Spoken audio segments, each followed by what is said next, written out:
নমস্কাৰ মই নৱজিত ভাগৱতী প্ৰশ্নকাললৈ আপোনালোকক স্বাগতম জনাইছো। আজি প্ৰশ্নকালত আমাৰ লগত আছে এজন বিশিষ্ট আৰএছএছ নেতা শংকৰ দাস। নাগৰিকত্ব সংশোধনী বিধেয়ক অসমবাসীৰ ওপৰত কিয় জাপি দিব ওলাইছে? নাগৰিকত্ব সংশোধনী বিধেয়ক প্ৰস্তুত কৰোঁতে ঠিকেই হৈছে। এইখন আজিকালি নাগৰিকত্ব বিধেয়ক হৈ গ'ল, চিটিজেনশ্বিপ এক্ট। আমাৰ ত্ৰুটিটো তাতেই হৈছে, অসমক জাপি দিয়া নাই। এইখন হ'ল সৰ্বভাৰতীয় আইন। ভাৰতবৰ্ষ স্বাধীন হৈছিল 1947 চনত। ভাৰতবৰ্ষৰ নাগৰিকত্ব আইন হৈছে 1955 চনত। সেই সময়ৰ যি সংবিধান সভাৰ 49ত আমি সংবিধান লৈছোঁ, সংবিধান গ্ৰহণ কৰাৰ সময়ত যি কমিটমেণ্ট আছিল, তো সেই দৃষ্টিৰে আজি ইমান বছৰে কৰিবলগীয়া এটা কাম সৰ্বভাৰতীয় দৃষ্টিৰে এই চৰকাৰে কৰিব ওলাইছে, তাত ধন্যবাদে দিব লাগে। এইখন কেৱল অসমক জাপি দিয়া আইন নহয়, এইখন বিশেষকৈ ৰাজস্থান, গুজৰাট, হাৰিয়ানা 47ৰ পিছত যিবিলাক ভাৰতবৰ্ষলৈ অহাৰ পিছতো নাগৰিকত্ব পোৱা নাই, ষ্টেটলেছ হৈ আছে, এই সকলোবিলাকৰ কাৰণে এইখন আইন অসমৰ সীমামূৰীয়া ঠাইত। তাৰ কাৰণে আমি ভাবিছোঁ অসমৰ কাৰণে জাপি দিছে, অসমৰ কাৰণে জাপি দিয়া নাই। 5 বছৰ বাজপেয়ী চৰকাৰ পাৰ হৈ গ'ল, তেখেতসকলেও কিয় নকৰিলে? তেতিয়া আৰএছএছৰ ষ্ট্ৰং ডিমাণ্ডটো কিয় নাছিল? পুৰা 5 বছৰ নাছিল বাজপেয়ী চৰকাৰ, অলপ কম আছিল। 3টা টাৰ্মছ আছিল, 13 মাহ 13 দিন 13 মাহ আৰু 4.5 বছৰ। আজি যিটো পৰিৱেশ বা পৰিস্থিতি, ৰাজনৈতিকৰ কথা কৈছোঁ মই, সেই সময়ত সেই পৰিৱেশ পৰিস্থিতি নাছিল। ভাৰতবৰ্ষৰ সংবিধানৰ বিষয়ে আলোচনা কৰা বা কিছু দফা সলনি কৰিবৰ কাৰণে যিহেতু গণতন্ত্ৰ, তাত সংখ্যাৰ প্ৰয়োজন থাকে। সেই সময়ত অটলজী 24-25টা দল লৈ কৰিছিল, আৰু বিজেপিৰ, ভাৰতীয় জনতা পাৰ্টীৰ সেই দৃষ্টিৰে হয়তো বুকু ফিনাই আনিব পৰা এনেকুৱা তেওঁলোকৰ আত্মবিশ্বাস নাছিল যে হ'বই বুলি। কিন্তু তেখেতৰ মনত আছিলেই।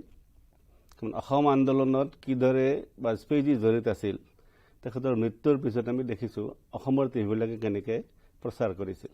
আনিব পৰা নাছিল আৰু অনা নাছিল এনেকুৱা নহয়, মোৰ দৃষ্টিত আনিব পৰা নাছিল।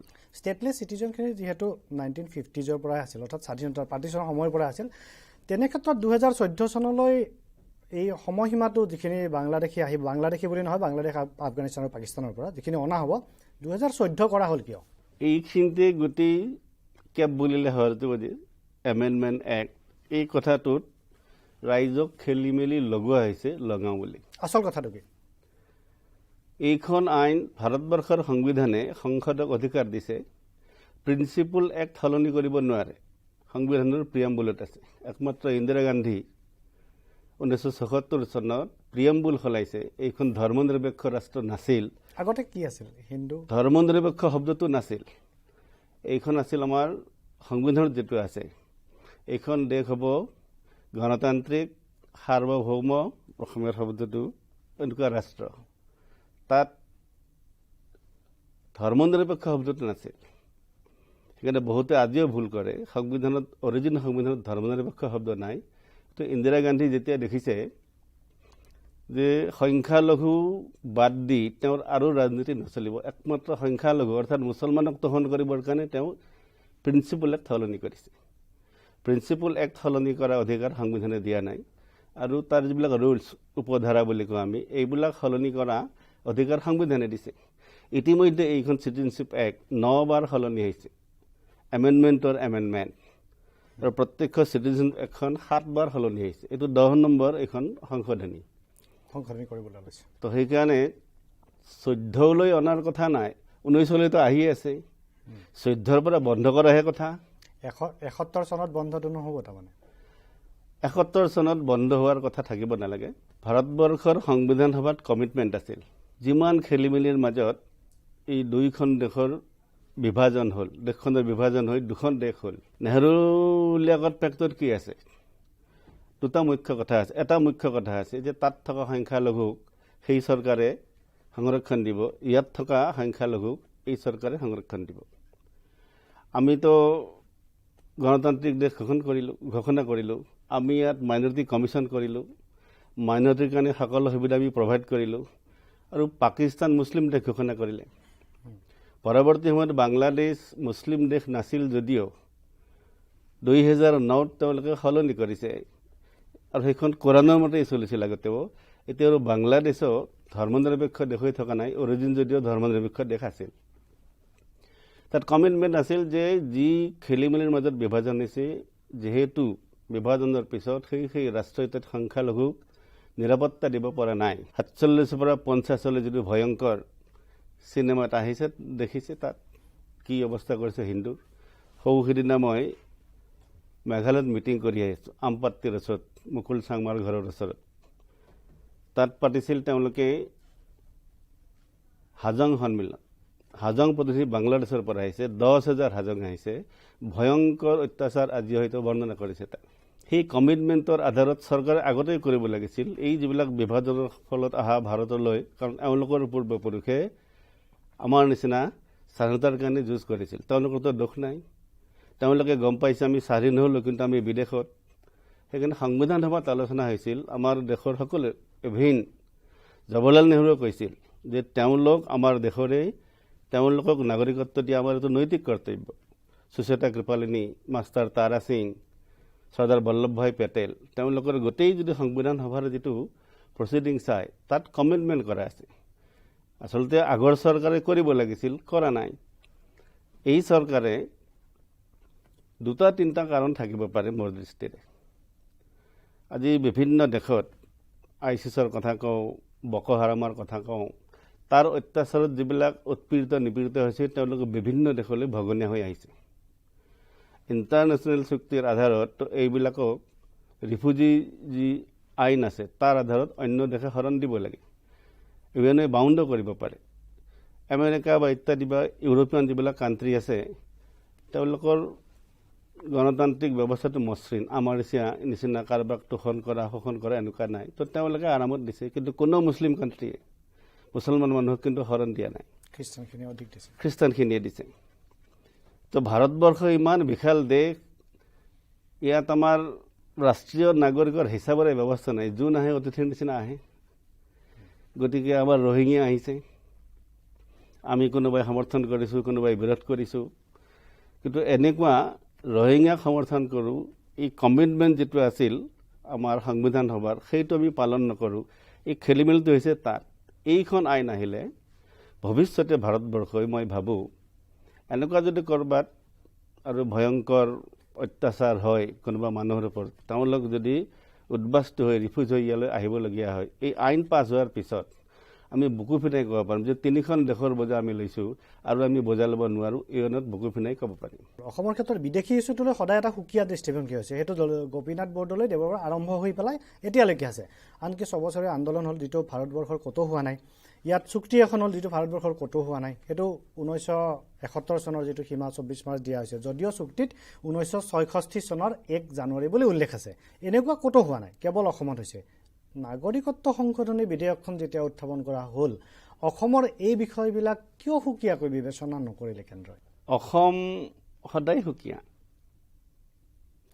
কাৰণ 1950 ইমিগ্ৰেণ্ট এক্সপালছন ফ্ৰম আছাম এক্ট কেৱল অসমৰ কাৰণে চিটিজেনশ্বিপ এক্ট ইয়াৰ আগতে 86ত সংশোধন কৰিছে স্পেচিয়েল এক্ট বুলি অসমৰ কাৰণে কিয় অসম চুক্তিৰ কাৰণে আৰু অসমত বিদেশী সমস্যাটো এটা ৰাজনীতি সমস্যা সমাধান কৰাৰ কাৰো ইচ্ছা নাই বিজেপিৰ এতিয়া যেতিয়া গণতান্ত্ৰিক ব্যৱস্থাত সংখ্যাৰ কথা স্বাভাৱিকভাৱে বিদেশীৰ নহয় স্বদেশীৰ ভোটৰ সকলো আশা কৰিবই কাৰণ গণতন্ত্ৰ সংখ্যাৰ কথা কিন্তু ইয়াৰ পৰা কেৱল বিজেপি এইটো লাভৰ কাৰণে কৰিছে বুলি মই ক'ব খোজা নাই কিন্তু অসমত বিদেশী সমস্যা আন্দোলনকাৰী ময়ো আছিলোঁ আৰু সেই সময়ত কোৱা হয় পৃথিৱীৰ বিভিন্ন ইতিহাস পঢ়িছোঁ আন্দোলন পঢ়িছোঁ মাছ মুভমেণ্ট যাক কয় অসম আন্দোলন আছিল আৰু পৃথিৱীত কোনো লেনিনেও কৰিব পৰা নাই মাছ মুভমেণ্ট কিন্তু তাৰ পিছত ইয়াৰ পিছতে সাহিত্য সভা হৈছিল কামপুৰত মই গৈছিলোঁ ষ্টল লৈ মই মিডিয়াত 85ৰ পৰা মিডিয়াত আছোঁ একো বিক্ৰী হোৱা নাই কেৱল প্ৰফুল্ল মহন্তৰ ফটো বিক্ৰী হৈছে 3টা ল'ৰা লৈ গৈছোঁ খৰচ কিন্তু উলিয়াব লাগে বোলো প্ৰফুল্ল মহন্তৰ ফটোকে বিক্ৰী কৰি 1 টকাকৈ পাম ইমান সুবিধা পোৱাৰ পিছত চুক্তিখন অসম চুক্তিখনক মই আজিকালি চুইংগাম বুলি কওঁ কিয় সবাই থাকিব পাৰি দেখেই নহয় কেনেকৈ এতিয়া আমাক কৈছে 6 নম্বৰ ধাৰা অসমীয়া ৰক্ষা কবচ চুক্তিখন মই পঢ়ি দিলে মানুহে গম পাব মোৰ আছে মোবাইলত কি 6 নম্বৰ কি ৰক্ষা কবচ দিলে ৰক্ষা কবচ কেনেকুৱা হ'ব এইটো আলোচনা কৰোঁতে 20 বছৰ লাগিছে ত্ৰিপাক্ষিক চুক্তি 2005ত তেওঁলোকে আলোচনা কৰিছে ৰক্ষা কবচ কেনেকুৱা হ'ব 6 নম্বৰ ধাৰা চৰকাৰে কৰিব লাগে অসমীয়াৰ কনষ্টিটিউশন সেফগাৰ্ড লাগে এটা চৰকাৰে কৰিব লাগিছে কিয় কৰিব 5 নম্বৰ কন্ট্ৰাডিক্ট কৰিব 5 নম্বৰত কি আছে 5 নম্বৰ কেইটা পঢ়ি দিলে অসম চুক্তিৰ এইখন যদি আপুনি পঢ়ি দিয়ে এটো মই নহয় আপুনিয়ে পঢ়ি দিব তাৰ যি দুটা ক্লজ আছে আটাইতকৈ ডাঙৰ 5(1) আৰু 2 নহয় আপুনি শেষৰ ফালে চাব আইএমডিটি সম্পৰ্কে হেমত চুক্তি কৰিছে হয় সদৌ অসম ছাত্ৰ সন্থা আৰু সদৌ অসম গণ পৰিষদে কি আঙুলিয়াই জনে কি শব্দ কৈছে তাত হেতু আইএমডিটি অস্বীকাৰ নকৰিলে কিয় 5(9) 1983 অবৈধ প্ৰব্ৰজনকাৰী ন্যায়াধিকৰণৰ দ্বাৰা মানে আইএমডিটি এক্ট আইন প্ৰয়োগৰ ক্ষেত্ৰত সদৌ অসম ছাত্ৰ সন্থা সদৌ অসম গণ পৰিষদে প্ৰকাশ কৰা কিছুমান অসুবিধাৰ প্ৰতি চৰকাৰে যথোপযুক্ত বিবেচনা কৰিব এইখন আইন 2005ৰ 12 জুলাইত যেতিয়া উচ্চতম ন্যায়ালয়ে বাতিল কৰিছে তেতিয়া আইনখনক কৈছে এইখন বিদেশী চিনাক্তকৰণৰ নহয় বিদেশী সংৰক্ষণৰ আইন ইমান বছৰে বুজা নাই ইমান ডাঙৰ আন্দোলনকাৰী আমি সেই ঠিক তেনেকুৱা বিদেশী নেতৃত্বৰ ভুল আছিল নেতৃত্ব কক বুদ্ধিজীৱী কক মই প্ৰফুল্ল মহন্তক দোষ নিদিওঁ আটাইতকৈ কিয় ডেকা বয়সৰ সেই সময়ৰ চিফ মিনিষ্টাৰ আছিল আজি যিসকল বুদ্ধিজীৱী তেওঁলোক সেই সময়ত 35 বছৰে 40 বছৰে আছিল আজি তেওঁলোকৰ 80-85 বছৰে হৈছিল তেওঁলোকৰ মগজুবিলাক কলে গৈছে মানে যিসকলে আন্দোলনটোক সমৰ্থন কৰিছিল নে বিৰোধ কৰিছিল সমৰ্থন কৰিছিল গাইজন ফিলচফাৰ আছিল তেওঁলোকৰ বুদ্ধি কলে গৈছিল তেতিয়া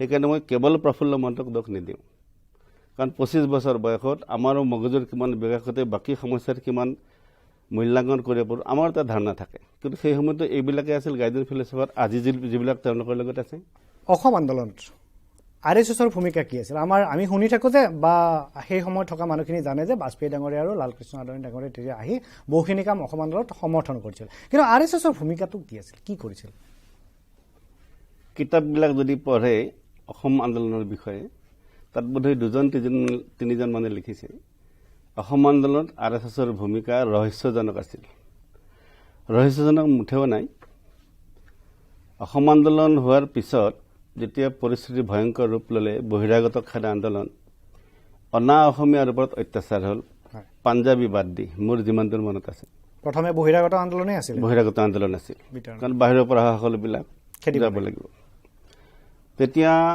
সুদৰ্শন সুদৰ্শন তেখেতক বিশেষ দায়িত্ব দি বালাসাহেবজীয়ে পঠিয়াই দিলে আমাৰ ইয়াৰ ক্ষেত্ৰ প্ৰচাৰক হিচাপে তেখেতে আমাৰ লগত বালাসাহেব ঠাকৰে নহয় আমাৰ যিজন চিফ আছিল তেতিয়া বালাসাহেব দেৱৰছ আৰএছএছ তেওঁ সুদৰ্শনজীক ইয়ালৈ পঠিয়াই দিলে সুদৰ্শনজী পৰৱৰ্তী সময়ত সৰসংঘ চালক হৈছে তেওঁ ইয়াত কথা পাতিছে আৰু যে বহিৰাগত নহয় সংঘৰ এইটো বিদেশীৰ দুটা ভাগ 80 চনত সংঘই ক্লিয়াৰ কৰিছে এটা অনুপ্ৰৱেশকাৰী আৰু ইয়াত এটা শৰণাৰ্থী হিন্দু ইয়াত বিদেশী হ'ব নোৱাৰে তাৰ আগতে আমাৰ প্ৰস্তাৱ লৈ আছে ন হিন্দু বিদেশী ভাৱে কোনো হিন্দু বিদেশী হ'ব নোৱাৰে আৰএছএছৰ মতে পিছত আন্দোলনটো বিদেশী খেদা আন্দোলন হ'ল নেকি বা ছাত্ৰ সন্থাই মানি ললে নেকি আমাৰ স্পষ্ট মত তেতিয়াৰ পৰা মুছলমান ইয়াত বিদেশী হিন্দু ইয়াত শৰণাৰ্থী আৰএছএছৰ এজেণ্ডা কি হিন্দুত্ব কেৱল হিন্দুত্ব নিঃসন্দেহে হিন্দুত্ব বেলেগ কোনো কথা নাই হিন্দুত্ব হলে বাকী সকলো সমস্যা সমাধান হৈ যাব হিন্দুত্ব বুজিব লাগিব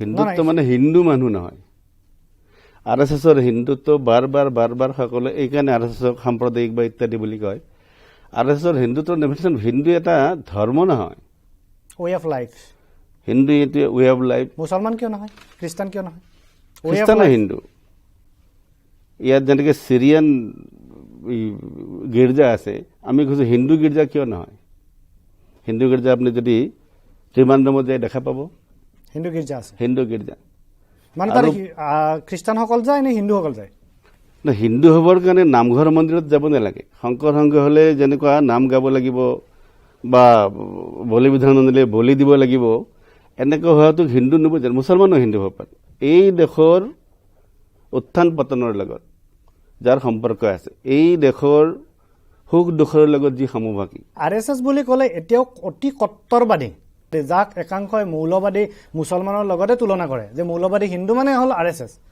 তাৰপিছত আপোনালোকে ইমান উদাৰ এটা যদি লৈ আছে কিয় প্ৰকাশ কৰা প্ৰচাৰ কিয় কৰা মানুহে কিয় নাজানে? প্ৰচাৰৰ দ্বাৰা সংগঠনৰ বহুতো বিস্তাৰ হয় এনেকুৱা নহয়। আমি প্ৰচাৰক ইগন'ৰ মই নিজে প্ৰচাৰ প্ৰমুখ আছিলোঁ। যিমানখিনি প্ৰচাৰ সিমান প্ৰচাৰ কৰিব লাগে। আমাৰ বেছিক কাম হ'ল এই যি আমি হিন্দুত্বৰ কথা কওঁ, এই হিন্দুত্বৰ আধাৰত ভাৰতবৰ্ষৰ ৰাষ্ট্ৰীয় সমাজক এক কৰি ৰাষ্ট্ৰৰ পুনৰুত্থান। ইয়াত হিন্দু আছে, মুছলমানো আছে, খ্ৰীষ্টিয়ানো আছে, মুছলমানো আছে, সংঘ ৰাখাত যায়। প্ৰশ্নটো মই ওলোটা আপোনাক সুধিছোঁ, RSS হিন্দু বুলি ক'লে RSS কমিউনেল। এই যে চিনেমাৰ ডাইলগত ছানী দেউলৰ পৰা আৰম্ভ কৰি হিন্দুস্তান হিন্দুস্তান বোলে, তেওঁলোকতো কমিউনেল নহয়। সমীৰে লিৰিক লিখে, ক'তনো ভাৰত লিখিছে? যিমান হিন্দী গীত আছে চিনেমা এইটো শুনি থাকোঁ হিন্দুস্তান হিন্দুস্তান। তেওঁলোক কমিউনেল নহয়। হিন্দুস্তান এৰ'নটিক RSS নাম দিয়া নাই। হিন্দুস্তান লিভাৰ RSS নাম দিয়া নাই। হিন্দুস্তান পেট্ৰলিয়াম RSS নাম দিয়া নাই। হিন্দুস্তান মেচিন টুলছ RSS নাম দিয়া নাই। গীত লিখিছে দেশপ্ৰেম গীত, সাৰে জাহাঁ সে আচ্ছা হিন্দুস্তান হমাৰা, ইয়ালৈ ঠিক আছে। হিন্দুস্তান মানে কি? তেওঁলোক কমিউনেল নহয়। RSS হিন্দু ক'লে কমিউনেল হয়। বিড়ম্বনা তাতে, কাৰণ হিন্দুৰ অৰ্থ সকলোৱে বুজে। কাৰণটো ক'ত কিয় আৰম্ভ হৈছে RSSৰ বিৰুদ্ধে ইমান? এইটো আচলতে অপপ্ৰচাৰ। ব্ৰিটিছৰ দিনতে 1937ত অলিখিত বেন কৰিছিল। ধৰি লোৱা হ'ল যদি RSSৰ বিৰুদ্ধে এইটো অপপ্ৰচাৰ, কিন্তু RSS কৰে কি? সেইটো এটা ডাঙৰ প্ৰশ্ন। RSS এটাই কাম কৰে, RSS ৰাষ্ট্ৰপ্ৰেমৰ শিক্ষা দিয়ে আৰু হিন্দুত্বৰ সংস্কাৰ দিয়ে। সৰ্বধৰ্ম সমভাৱ, সৰ্বম খলবিনম ব্ৰহ্ম, ইয়াৰ শিক্ষা। এই যে আমাৰ শংকৰদেৱে কৈছে সৰ্বম খলবিনম ব্ৰহ্ম, কুকুৰ শৃগাল গৰ্দেৱৰ আত্মাৰাম, সকলোতে ভগৱান আছে। তো গতিকে সকলো সমান, উচ্চ নিচ নাই, স্পৃশ্য অস্পৃশ্য নাই। মছজিদ দেখিলে আমাৰ মূৰটো দুখাই যায়। গীৰ্জা মছজিদ দেখিলে সঁচাকৈ RSS নেতাৰ মূৰ দুখায়। RSS নেতা হিন্দুৰ। যিখন দেশৰ মানুহে এতিয়া আপুনি চাব, মানুহ মৰিলে কাছে শ বাঢ়ি হ'ব নাপায়, শটো বাহিৰে বাহিৰে শ্মশান নিব লাগে, বাঁহ কাটিব লাগিব। বাঁহ কটাকতে এনেকুৱা তালি মাৰে, 3টা থাপৰ মাৰে, কিয়? বাঁহে শুই আছে। আমি যাক নিৰ্জীৱ বুলি কওঁ, জগদীশ চন্দ্ৰ বসুৱে কোৱাৰ আগতে উদ্ভিদৰ যে প্ৰাণ থাকে কোনটো বিশ্বাসে কৰা নাই। তেওঁ একদম পুৰা টেষ্টি ভৰি ল'বলৈ প্ৰমাণ কৰি বিজ্ঞানিক দেখুৱাব লাগে। RSS লাঠি চালনাৰ অনুশীলন কৰে, প্ৰশিক্ষণ দিয়ে, সেইটো ঠিকে আছে যে আত্মৰক্ষাৰ কাৰণে। কিন্তু বন্দুকৰ প্ৰশিক্ষণটো কিয় দিয়ে? বন্দুকৰ প্ৰশিক্ষণ নিদিয়ে আচলতে। লাঠিৰ প্ৰশিক্ষণ কিয় দিয়ে? কাকনো মাৰামাৰি কৰিব? আত্মৰক্ষাৰ কাৰণে দিয়ে বুলি আমি ধৰিলোঁ। এইটো হ'ল শৰীৰ চৰ্চা এটা ভাগ। আত্মবিশ্বাস তৈয়াৰ হোৱা। আজিৰ মানুহ যিমান ভয়াতুৰ, এইটো বলিবিধানৰ পৰম্পৰা আহিছিল কিয়? বন্দুকৰ প্ৰশিক্ষণটো কিয় দিয়ে? এইটো বন্দুক নহয়, এয়াৰ গান, যিটো কোনোবা এটা টিভিয়ে খুব দেখুৱাইছে। এতিয়া RSSৰ লাঠি অস্ত্ৰ নহয়। আচলতে RSSৰ লাঠি কান্ধৰ ওপৰত নাথাকে, কান্ধৰ ওপৰত হ'লে অস্ত্ৰ হয়। RSSৰ লাঠি শৰীৰ চৰ্চাৰ কাৰণে কান্ধলৈ। এয়াৰ গানৰ পাৰমিশ্যন নালাগে। এইটো আৰু এয়াৰ গান মানুহ মাৰিবৰ কাৰণে নকৰে, যাতে অলপ আত্মবিশ্বাস বাঢ়ে, সাহস বাঢ়ে। তাৰ কাৰণে সাহসৰ কাবাডীৰ পৰা আৰম্ভ কৰি বহুত খেলো আছে। বন্দুক হৈছে, কাইলৈ আৰু কিবা মডাৰ্ণ কিবা কম্পিউটাৰ ব্যৱহাৰ কৰিব, RSS কৰিব। RSS এনেকুৱা নহয় যে একদম পৌৰাণিক ধাৰণাত আছে। লং পেণ্টলৈ আহিছে। কাইলৈ যদি আৰু মডাৰ্ণ কিবা এনেকুৱা আছে যিবিলাক আমাৰ আইনৰ ভিতৰত থাকে, RSS ব্যৱহাৰ কৰিব। বাকীবিলাকৰ আপত্তি মই সেইটোৱে কিয় বুজি নাপাওঁ। কোনোবাই মনে মনে ৰিভলভাৰ, এটা ৰিভলভাৰত 10টা ৰিভলভাৰ কিনি ট্ৰেইনিং দিব, মানুহ মাৰিব, তেওঁলোকক কোনো আলোচনা নকৰে। সকলোৱে দেখাকে এয়াৰ গান শিকাইছে সাহস বঢ়াবৰ কাৰণে, এইটোহে আলোচনা। অসমৰ জনগাঁথনিৰ কথা কেতিয়াবা কৈ থাকে। একাংশ লোকে কয় যে অসমখনক দ্বিতীয় কাশ্মীৰ হ'ব নিদিওঁ, অসমখনক একাংশই কয় যে দ্বিতীয় ত্ৰিপুৰা হ'ব নিদিওঁ। RSS কোনটো কৰিব বিচাৰিছে? ত্ৰিপুৰা কাশ্মীৰ বুলি নহয় আচলতে। এইবিলাক মানে হৈছে কি, চিলনীয়া কাণখন নিলে আমি চিলনীৰ পিছত দৌৰোঁ, কাণখন আছে নাই খেপিয়াই নাচাওঁ। আজি গোৱালপাৰাত যাওক, ধুবুৰীত যাওক, মৰিগাঁৱত যাওক, নগাঁৱত যাওক, বাস্তৱ পৰিস্থিতি কি?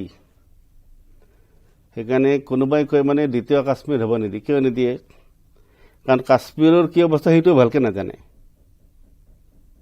কাশ্মীৰ ভেলী 2% হিন্দু আছে তাত। 90 চনত মাইকত ঘোষণা কৰিছে, গাভৰু ছোৱালী তিৰোতা এৰি যাওক, পুৰুষবিলাক যাওক, নহ'লে মাৰি পেলাম। সেইটো হ'ব নিদিয়ে, সেইটো হ'ব নিদিয়ে। RSS হ'ব নিদিয়ে অসমক। সেইটো কৰবাত হৈছে মানে RSS। আপুনি দূৰলৈ যাবই নালাগে। আপোনাৰ শংকৰদেৱৰ জন্মস্থান তাৰ পিছৰ গাঁওখন তিনিটা তলা মাৰি গোহালিত ৰাখে মানুহটো দূৰ এই স্থিতি কেতিয়াওতো টিভিত আলোচনা নহয় পেপাৰত আলোচনা নহয় বৰদুৱাৰ আগৰ কি গাঁওখন মই পঢ়িলোঁ মই তাত প্ৰচাৰক আছিলোঁ আজি গোৱালপাৰাৰ ভিতৰৰ গাঁৱৰ অৱস্থা কি কেনেকে তাৰ যিবিলাক 2-4 আছে গাৰো হিন্দু আৰু ৰাভা মানুহবিলাকৰ কি অৱস্থা গাঁও উদ্বাস্তু আহিবলৈ গৈছে এইবিলাকতো তেওঁলোকেও নকয় এইবিলাকতো কোনেও নকয় ৰাভা আছং অঞ্চলত মৰিগাঁও ৰূপহী বিশেষকৈ নগাঁৱৰ ৰূপহী ঢেঙৰ ভিতৰৰ গাঁওবিলাক কেনেকৈ উঠি আহি মাটি এৰি আহিব লাগিছে কিহৰ কাৰণে হৈছে জনসংখ্যা বাঢ়িছে 9খন জিলাত মুছলমান সংখ্যাগুৰু হৈছে আৰু 14খন জিলাত হ'ব বুলি ব্ৰহ্ম কমিটিৰ প্ৰতিবেদনৰ প্ৰকাশ পাইছে কিন্তু বাংলাদেশৰ পৰা হিন্দু আনিলে বা আন দেশৰ পৰা হিন্দু আনি ইয়াত যদি সংস্থাপন কৰা হয় সমস্যাটো কি সমাধান হ'ব নেকি এইটো সমাধানৰ কাৰণে সেইটো নহয় এইটো মই আৰম্ভতে কৈছোঁ এইটো নেশ্যনেল কমিটমেণ্ট যি খেলি মেলাত বিভাজন হৈছে যিসকলৰ পূৰ্বপুৰুষে আৰু সেই অঞ্চলত থাকি আমাৰ স্বাধীনৰ কাৰণে যুঁজিছে আমি আজি ভোগ কৰিছোঁ তেওঁলোকৰ প্ৰতি নৈতিক কৰ্তব্য নাইনে নৈতিক কৰ্তব্য আছে 49 কৈছিল সেইটোহে কৰিব খুজিছে অসমখনক আৰু মুছলমানৰ লগত বেলেঞ্চ মুছলমানৰ কেনেকৈ বেলেঞ্চ কৰিব এতিয়া মোৰ ল'ৰা ছোৱালী জন্মদিন এটা কাৰণ মই এটা বিয়া কৰোঁ আমি এই মানুহ এতিয়া মুছলমানৰ মই ৰিক্সালৈ সুধিছিলোঁ তোমাৰ ল'ৰা ছোৱালী কেইটা কৈছে 8টা মই কিয় মই এতিয়া ৰূপহীত বোলো নাজদিন ফাৰুকীৰ কেইটা কৈছে মই ক'ব নোৱাৰোঁ 1 বা 2টা হ'ব তেওঁ কৈছে বোলো নাজদিন ফাৰুকী তেতিয়া সি বেমাৰ আছিল বোলো তেওঁহে বেছি হেৰি কৰিব পাৰে পোহপাল কৰি দিব পাৰিব তোৰ 8টা কিয় উত্তৰ নাই তাৰ কাৰণ জনসংখ্যা বিস্ফোৰণ ঘটাই মাটি দখল কৰা এইটো তেওঁলোকৰ পলিচি জিহাদীসকলৰ আৰু সেইকাৰণে মানে অসমত থকা মুছলমান যিখিনি অভিবাসী মুছলমান সকলো জিহাদী নহয় অৰ্থটো সেইটো নহয় চৰতো আছে অসমীয়া মুছলমান আছে কিয় কৰা নাই আজিলৈ RSS বিজেপি কমিউনেল কৰা নাই কংগ্ৰেছে কিয় নকৰিলে AGP কিয় নকৰিলে চৰত কিমানবিলাক মুছলমান আছে কিয় নকৰিলে সেইকাৰণে কৈছোঁ চৰৰ মাটিৰ পট্টা দিয়ক তেতিয়া ওলাব বাহিৰৰ পৰা মুছলমান কাৰণ নিজৰ মাজত কোনো বেলেগ আহিব নিদিয়ে কিয় কৰা নাই আজিলৈ 12,000 গাঁও অসমত অসমীয়া 12,000 গাঁও মাটিৰ পট্টা নাই কি কৰিছিল আগৰ চৰকাৰবিলাকে এইবাৰ বোলে শুনিছোঁ 1 লাখ পৰিয়ালক মাটিৰ পট্টা দিব মানে মাটিৰ পট্টা দিলে বিদেশী সমস্যাটোৰ কিছু সমাধান হ'ব বুলি আপোনালোকে আশা কৰে না এইটো মোৰ ব্যক্তিগত আমাৰ বুলি নহয় কাৰণ আপোনাৰ মোৰ মাটিৰ বেলেগ কিয় হ'ব দিম হয় এইটো যুক্তিৰ কথাটো কাৰণ চৰত আমিও ধৰি লৈছোঁ সাধাৰণ মানুহ ধৰি চব একদম বাংলাদেশী অনুপ্ৰৱেশকাৰী এনেকুৱা নহয় অসম চুক্তি সম্পৰ্কে যিবিলাক কিতাপ ওলাইছে যদি আপুনি পঢ়ে তাত গম পাব চুক্তিখন কেনেকৈ কৰিছে সেইকাৰণে অসম চুক্তি সময়ত কিয় বিৰোধ নকৰিলে যিবিলাক ৰাইজে প্ৰশ্ন কৰে এইটো একেবাৰে অবান্তৰ কথা কাৰণ কোনেও জনা নাই কাৰণ অসমৰ কোনো বুদ্ধিজীৱীয়ে কোনেও জনা নাই 5-6জনমান মানুহে জানিছে যিবিলাক এসপ্তাহ আগতকৈ দিল্লীত আছিল পিছত যি 16জনে 17জন গৈছিল তাৰ নিবাৰণ বৰা গুচি আহিলে 51-71 কাৰণে অতুল বৰা গুচি আহিলে আৰু এটা প্ৰসংগত আপোনালৈ প্ৰশ্ন আছে যে 90জত মানে 90 দশকত আলফাৰ আক্ৰমণৰ বলি হৈছিল RSSৰ কিছু সংখ্যক কেডাৰ অসমত বিশেষকৈ এই সংঘাতটো কিয় হৈছিল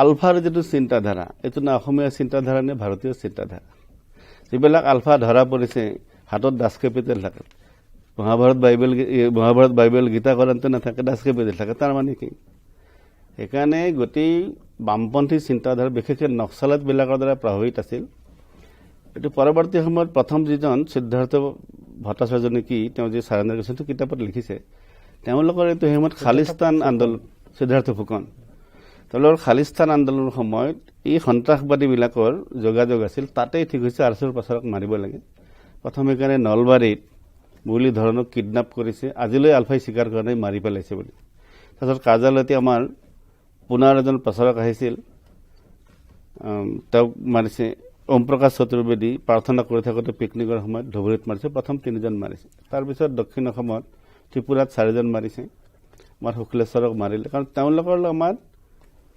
বেছিক যিটো মানে কমিউনিষ্টৰ লগত বিৰোধ আছে কমিউনিষ্ট অৰাষ্ট্ৰবাদী সংগঠন তেওঁলোকৰ ইণ্টাৰনেশ্যনেলিজিমৰ কথা কয় তেওঁলোকৰতো লেনেজত কমিউনিষ্ট কোনোবা এটা তিৰোতানক কোনোবা পুৰুষানক কমিউন হৈ থাকক পৰিয়াল বুলি কথা নাই এক্সপেৰিমেণ্ট কৰি আহি যেটো এতিয়া লেফট এক্সট্ৰিমিজমৰ ক্ষেত্ৰত সেইবিলাক নাই এতিয়া পৃথিৱীৰ কত কমিউনিজম নাই কিন্তু এই যিটো চিন্তাধাৰা বেছিক কনচেপ্ট যিটো তাৰ কাৰণে আলফা যিহেতু তেওঁলোকৰ চিন্তাধাৰা RSS বাঢ়িলে আলফা নাবাঢ়িব সেইকাৰণে বিৰোধ RSS নেতা শংকৰ দাস ডাঙৰীয়াই বহু কথা ক'লে নাগৰিকত্ব সংশোধনী বিধেয়কৰ পৰা অসমৰ পৰিস্থিতিলৈকে বিদেশী আইনৰ পৰা আলফা আৰু RSSৰ সংঘাতলৈকে সকলো ক'লে সময় শেষ হ'ল ধন্যবাদ